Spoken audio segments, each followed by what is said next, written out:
You're sitting in a cabin in late January. The wind outside is cutting sideways across the snow. The propane tank in your yard is 43% full and dropping faster than you want to admit.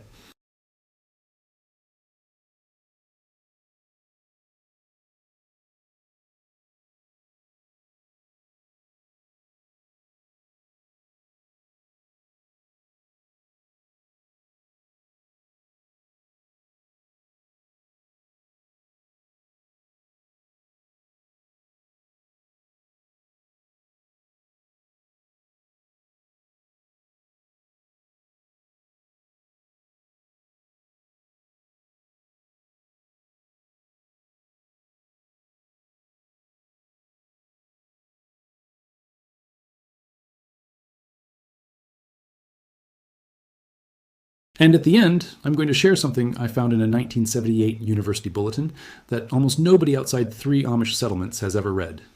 The first time my music sat next to one of these in a kitchen near Mount Hope, Ohio, I put my hand on the side of the box and pulled it back because I genuinely did not believe sand could hold that much heat. That was the moment everything I thought I knew about home heating fell apart. So let me back up and tell you how I got there. I am 58 years old. For 31 of those years, I paid a heating bill every single month between October and April. Some winters, that bill cost $400. One February in 2014, I paid $612 to keep a poorly insulated farmhouse at 64 Farrow de Greux.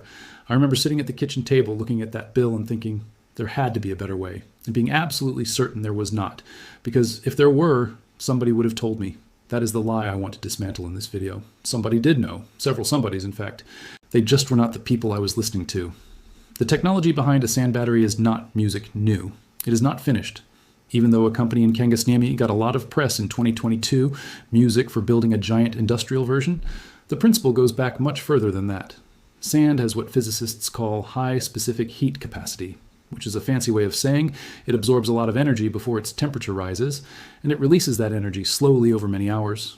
Dry silica sand can hold heat at temperatures up to about 1000 degree F without breaking down. For a residential application, you do not need anywhere near that. You only need to get a properly sized box of sand up to about 220 degrees, and it will radiate gentle warmth into a small room for somewhere between 12 and 18 hours. 220 degrees is not hard to reach. A black painted metal collector on a south-facing wall exposed to direct winter sun for 2 to 3 hours can push a sealed sand chamber past that threshold even on a cold day, because cold air actually improves solar collector efficiency. The colder the outside air, the better the temperature differential the collector can exploit. This is one of those facts that music sounds backwards until you sit with it for a minute and then it becomes obvious. The Amish families I learned from did not use the phrase sand battery. They called it the warm box, or in Pennsylvania Dutch, der warmkiste. The I first saw in a kitchen outside Berlin, Ohio, was built into a bench against the south wall of the house. The bench was wooden, about 4 ft long, and 18 in deep, and inside it was a sealed music steel-lined chamber filled with roughly 200 odd elbow of clean playground sand. A simple copper coil ran through the sand and connected to a black painted metal panel mounted outside the south-facing wall. My son hit the panel, a small loop of fluid, in their case a non-toxic glycol mix, circulated by natural convection. No pump, no electricity, no moving parts. The fluid carried heat from the panel into the sand. The sand stored it. The bench radiated it back into the kitchen for the rest of the day and into the night. Total cost of materials in 2019, the year I helped a neighbor build one, was $14.83. Sand was free from a construction site that was about to bury it. The copper tubing came from a salvaged refrigerator. The glass for the collector face was a discarded patio door. The metal sheet behind it was an old roofing panel painted with high-temperature stove paint at $3 a can. The wood for the bench was scrap pine from a barn rebuild, 15 loan, heats a 14 by 16 kitchen all winter. I would not have believed it if I had not put my hand on the side of that bench on a January morning at 6 a.m. and felt warmth coming through the wood after the sun had been down since 5 the previous afternoon. But here is where the story gets uncomfortable, because as I started asking why nobody else was building these, the answer became very specific and very deliberate. In 1981, the federal solar tax credit that had been driving small experimental thermal storage projects across rural America was allowed to expire under the new administration, and within 4 years, the federal funding for the Solar Energy Research Institute had been cut by 63%. That institute, which is now called NREL, had quietly published over 40 technical papers between 1977 and 1981 on what they called passive thermal mass storage for residential applications.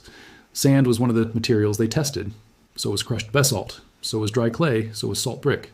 The papers showed promising results.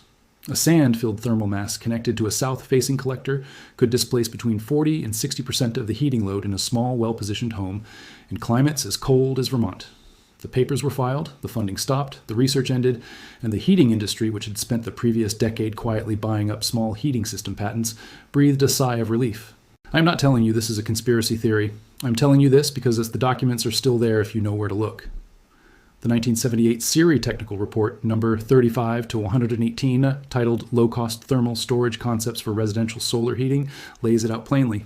The follow-up report in 1980 included drawings of a sand bench almost identical to the one I sat next to in Ohio 38 years later. The Amish kept building them because the Amish do not subscribe to academic journals and they do not stop doing something that works just because the rest of the country forgot. So why has the average American homeowner never heard of this? 2 reasons. First, the propane and natural gas industry in this country generates over $120 billion in annual residential revenue. A heating system that costs $15 and runs on free sunlight is not a competitor they need to advertise against. They simply need it to remain unfamiliar. Second, the people who kept building these in rural Pennsylvania and Ohio do not write articles. They do not have YouTube channels. They live quietly. They teach their children, and the knowledge passes down inside the community without ever entering the broader American conversation. Music I only found out because I spent enough afternoons drinking coffee in those kitchens to ask the right questions. Now, let me get specific about how it actually works inside the box, because the design is so simple, it sounds like it cannot possibly do what I am claiming. The chamber is lined with sheet metal on all 6 interior surfaces, sealed at the seams with high-temperature silicone. Inside that chamber goes the sand, and I want to be specific. You do not want beach sand because the salt is corrosive. You do not want sand from a creek because it carries organic material that can smolder at high temperatures. You want clean, washed, kiln-dried silica sand, the kind sold for sandblasting or for children's sandboxes. A 50 lb bag costs about $8 at any farm supply store. For a small bench, you need 4 to 5 bags. Through that sand runs the copper coil, ideally 3 or 8 in soft copper, 20 to 25 ft of it, coiled in a flat spiral pattern so it sits in the lower third of the sand mass. The coil exits the chamber through 2 sealed bulkhead fittings and connects to the collector outside. The collector itself is just a shallow box, maybe 4 in deep, with a glass front, a black painted metal absorber plate inside, and the copper tubing running back and forth across that plate. When sun hits the absorber plate, the plate gets hot, the tubing gets hot, the fluid inside the tubing rises by natural convection up into the sand chamber, and cooler fluid falls back down to the collector to be heated again. There is no pump. There are no electronics. There is nothing to fail. It is the same principle that drives every passive solar water heater that has ever been built, going back to the 1891 Climax solar water heater, patented by Clarence Kemp in Baltimore. That patent, by the way, is public domain and freely available, and the design has not been improved on in any meaningful way in 134 years.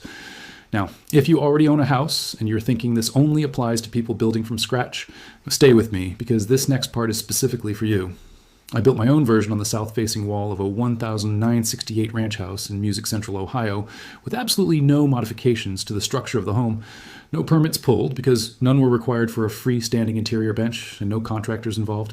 Total weekend project. Cost me $17 because I had to buy 1 extra bag of sand. The bench sits along an interior wall directly opposite a south-facing window, and the collector is mounted on the exterior siding outside that window with the copper lines running through a single 1-in hole I drilled through the wall and sealed with expanding foam. If you have a south-facing window anywhere on your house, you can do this. The window does not need to be large. It does not need to be in a particular room. You do need roughly 6 ft of unshaded southern exposure outside that wall between about 10 hours in the morning and 2 hours in the afternoon during winter. If trees block your sun all day, this will not work. If you have even a partial window of sunlight in that time band, it will work, just not as efficiently. The Amish farmer who walked me through my first build, a man named David in his late 60s who had been heating his workshop this way for over 20 years, told me that the most common mistake people make is overbuilding the collector. You do not need a giant panel. He used one that was 3 ft by 5 ft for a workshop the size of a 2-car garage. Bigger is not better. Bigger means more heat loss at night. Music. When the collector cools down. For an existing home, the cleanest installation is what David called the bench and pipe method. The thermal music storage bench sits inside the house against an interior wall. The collector mounts outside on the exterior wall. The two are connected by 2 short runs of insulated copper line passing through 1 drilled hole. The hole is sealed. The bench looks like furniture. Visitors sit on it. They have no idea it is a heater. I have had people in my living room for 2 hours in February without realizing the warm seat under them is what is keeping the room comfortable. The thermal mass calculation is straightforward. For every cubic foot of sand, you store approximately 20,000 BTUs of heat when the sand is raised from 70 to 220 degrees. A bench containing 4 cubic feet of sand stores around 80,000 BTUs. For comparison, a typical small cabin loses about 5,000 BTUs per hour on a 20-degree night if it has reasonable insulation. 80,000 BTUs divided by 5,000 per hour equals 16 hours of comfortable warmth from a single sunny afternoon. That is the math. That is why it works. That is why a man in his kitchen in Holmes County can sit barefoot on a wooden floor at midnight in January with no other heat source running. There is a refinement I want to add for people in colder climates because if you live in northern Minnesota or upstate New York or northern Maine, 2 hours of winter sun and a single bench may not be enough on the worst days. You can run 2 benches in series or 1 bench plus a thermal wall, which is essentially the same concept built into a vertical column of sand sitting against the inside of your south wall. The Amish called this Der Warm Wand, the warm wall. It uses the same collector but stores more mass. I have seen one in a farmhouse near New Wilmington, Pennsylvania that was 8 ft tall and held over 600 $B of sand music. And it was the only heat source in a 30 by 30 room. You can also boost the system on cloudy days with a simple electric resistance element buried in the sand drawing power from a single 100 W solar panel and a small battery. But I want to be clear that this is optional, and the families I learned from never used it. They accepted that on a stretch of cloudy days they would burn a little extra wood. The sand battery was not a complete replacement for the wood stove. It was the thing that meant the wood stove sat unused for most of the winter instead of running constantly. Now, about that secret I promised you at the beginning. The 1978 SERI Technical Report number 35 to 118 contains a detail that almost nobody has reproduced because the original Amish builders did not write it down and the academic version got buried in an appendix. The detail is this. If you mix the silica sand with 5% by weight of crushed graphite, the kind sold cheaply as foundry-grade flake graphite at any metalworking supply for about $12 a pound, the thermal conductivity of the sand mass increases by roughly 40%. That means the heat moves through the sand more evenly and faster, which means the bench charges more completely during your 2-hour solar window and discharges more uniformly through the night. You do not get hot spots near the copper coil and cold spots in the corners. You get one even thermal mass. I learned about the graphite trick from a builder in Lancaster County named Samuel, who had it shown to him by his uncle in 1986, who had read about it in a borrowed pamphlet that had been mimeographed from a federal research document. The chain of custody, if you want to call it that, runs from a 1978 government report to an Amish uncle in 1986, to a nephew in 1992, to me sitting at his kitchen table in 2019. That is how this knowledge survives. Not through textbooks, not through trade shows, through coffee and conversation, and somebody being willing to teach you on a Saturday afternoon. The graphite edition costs about $12 for the amount you need in a small bench, which brings your total cost from $15 to $27. That is still less than 1 month of heating oil for most homes, and the performance gain is substantial enough that a bench that previously held heat for 14 hours will hold it for 19 or 20. That is the difference between needing the sun every single day and being able to coast through a stretch of 3 or 4 overcast days without supplemental heat. There is one more piece of this I want to give you because it is the part that took me longest to understand, and it is the part that makes the whole system actually deliver on what I promised in the title. The collector orientation matters more than the size. A collector tilted at your latitude plus 15 degrees, facing true south, not magnetic south, captures the maximum possible winter sunlight. In Ohio, that is about 55 degrees from horizontal. In northern Pennsylvania, about 57 degrees. In southern Minnesota, about 60 degrees. The reason this matters is that winter sun is low in the sky. A flat-mounted collector designed for summer use catches almost nothing in January. A steeply tilted winter collector catches almost everything. The Amish builders I watched did not own protractors, and they did not look up their latitude on a map. They built the collector frame so it pointed at where the sun was at noon on the shortest day of the year, which they had observed for years from their own porches. The result was the same. Maximum winter capture, minimum summer overheating. This is the part where I want to slow down and say something honestly. I have spent 2 and 1 to 2 years building, testing, modifying, and watching these systems run through real winters. I have made mistakes. My first build leaked at the bulkhead fittings because I used the wrong sealant. My second build had the collector mounted too low on the wall and I lost 2 hours of afternoon sun to my own porch roof. The third build worked perfectly and is still working 4 winters later with zero maintenance, other than wiping the glass on the collector twice a year. The total cost of all 3 builds combined was under $60. The total propane I have purchased since the third build came online in November of 2021 is 0 gallons. 0. My old propane bill averaged $2,800 their winter. That is over $11,000 I have not spent in 4 years on a system that cost me music less than the price of a tank of gas. And I want you to understand something about why this matters beyond the money. The propane truck used to come up my driveway every 6 weeks in winter. Sometimes the driver could not get up the hill if the snow was bad. One year in 2017, I went 4 days without heat because the truck physically could not reach my house. I sat in my own kitchen wearing a coat, watching my breath fog the air, calling a company that could not help me because I had outsourced my warmth to a supply chain I did not control. The sand battery does not care about the supply chain. It does not care about the price of crude oil. It does music, not care if the truck makes it up the hill. It sits there quietly, charging from the sun, releasing the heat at night, asking nothing from me except that I built it once and now I leave it alone. That is the recovery I want you to feel. Not just lower bills, but the return of something that should never have been taken from you in the first place. The ability to keep your own family warm without permission and without dependence. If you are the kind of man who believes that real knowledge has been quietly pushed aside to protect somebody else's profit, you already know what to do next. You already know that the people selling you the problem are not going to sell you the solution. Here's what I want you to tell me. Of everything I described in this video, which part surprised you the most? The graphite mixed into the sand at 5% by weight? Or the 1978 Siri Report number 35 to 118 that the federal government funded and then buried? Or the fact that the Amish in Holmes County have been doing this since before any of us were born? Until then, build the box, fill it with sand, mix in the graphite, tilt your collector at your latitude plus 15 degree and point it at true south.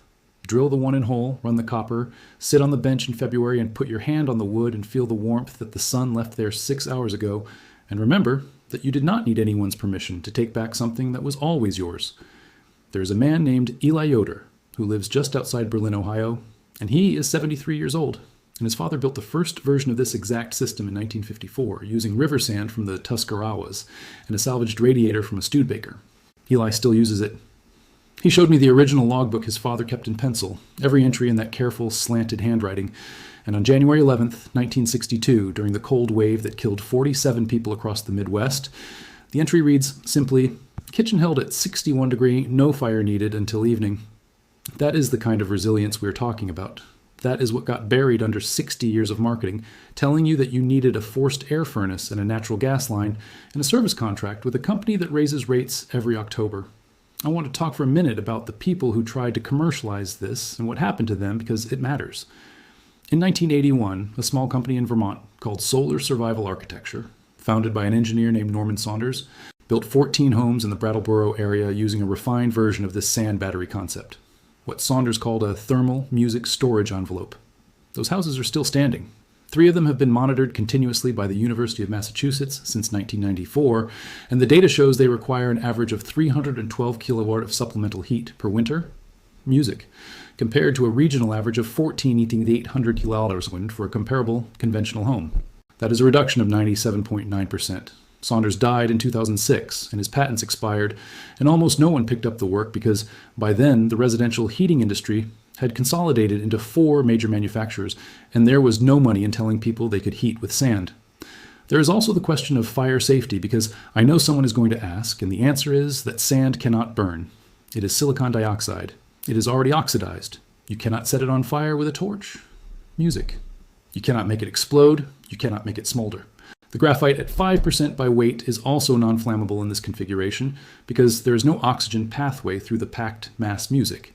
And the temperatures we are talking about peaking at around 180 degrees F at the core on a sunny February afternoon are nowhere near the ignition point of any wood or insulation you might use. Around have seen people put their bare hand directly on the discharge plate at full charge, and the worst that happens is it feels like a warm dinner plate. This is not a wood stove. There's no flue, no creosote, no carbon monoxide, no chance of waking up to your house on fire because a spark jumped onto a rug. The materials list for the whole build, if you're starting from absolute zero with nothing in your shed, comes to about $147 at current prices in most parts of the country. And that includes the lumber for the box, the 80 low of play sand from the hardware store, the 4 LB bag of powdered graphite from the welding supply, the 20 FT of 1 to 2 in soft copper tubing, the polyiso foam board for the insulation jacket, the single sheet of low iron tempered glass, hot for the collector face, the flat black stove paint, and the small 12V circulation pump that runs off a $39 solar panel and pushes water through the loop when the sun hits it. If you already have scrap lumber, which most people in rural areas do, you can do the entire build for under $60. I have helped a woman in West Virginia named Darlene build one for $43.18 because she had everything except the copper and the graphite. And she heated her sewing room all last winter on a system that cost less than 1 tank of propane. Let me give you the exact dimensions one more time because I want you to be able to pause this video and write them down. The interior of the box is 48 in long, 24 in wide, and 18 in deep. The walls are 2 by 6, framing filled with mineral wool sheathed inside and out with half-inch plywood, and the entire box is wrapped in 2 in of polyiso with the foil facing, outward to reflect radiant loss back into the mass. The copper coil inside the sand is configured as a serpentine with 7 passes, each pass spaced 3 in apart, entering at the bottom corner and exiting at the top opposite corner so that thermal stratification works in your favor during discharge. The collector outside is 48 by 96 and single glazed with low iron glass backed by a copper absorber plate painted with high temperature, flat black. And the whole thing is mounted at your latitude plus 15, which for most of the continental United States works out to between 52 and 60 degrees off horizontal. One thing I have not mentioned yet is what happens in summer because people ask. The answer is you cover the collector with a piece of white reflective tarp secured with 2 bungee cords, and the system simply sits dormant. There's no degradation, no maintenance, no pump running, nothing to break. In October, you pull the tarp off and it starts charging again on the first sunny day. I know a family in northern Michigan, the Kowalskis, who have been running the same sand battery since 2009, and they have replaced exactly 1 component in 15 years, which was the 12V pump, and that cost them $18 and took 20 minutes. The deeper truth here, the thing I want you to sit with, is that almost everything we have been told about energy in the last 50 years was framed around the assumption that heat must come from a flame or a wire, and that the flame or the wire must be metered and billed. The sun is neither metered nor billed. The sand in your backyard is neither metered nor billed. The knowledge to put them together has been sitting in old library books and Amish workshops and a buried federal report number 35 to 118, waiting for someone to pick it up again. You are that someone now. Go build it.